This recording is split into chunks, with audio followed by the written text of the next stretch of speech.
I had no energy. I was limp. I just barely could put one foot in front of the other.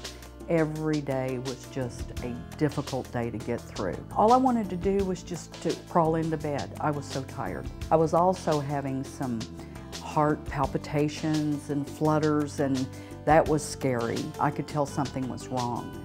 So I went and saw Dr. Worrell. Sleep apnea is really sleep apnea with hypopneas. There are two different parameters we look at when we're doing sleep studies as far as sleep disordered breathing. There's the pause in the breathing for 10 seconds, which constitutes an apneic episode. In a hypopnea, you don't breathe well enough to get proper ventilation and your oxygen level actually drops. So for people who every 2 minutes don't breathe well enough to ventilate their body, then we call that a severe sleep apnea. Severe sleep apnea is associated with various kinds of heart problems. Dr. Worrell suspected that I probably had a form of sleep apnea, and he prescribed a sleep clinic, and it came back that I was borderline.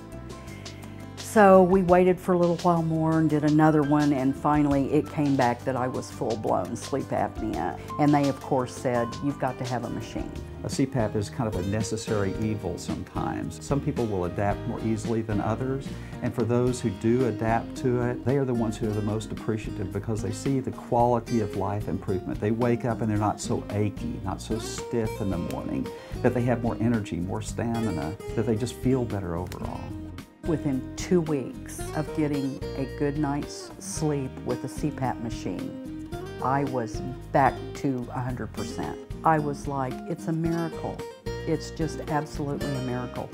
I think Dr. Worrell is probably the best doctor I have ever gone to. He partners with you for your health issues. He's not condescending. He listens and very, very gently pushes you in the right directions that you need to go for your health.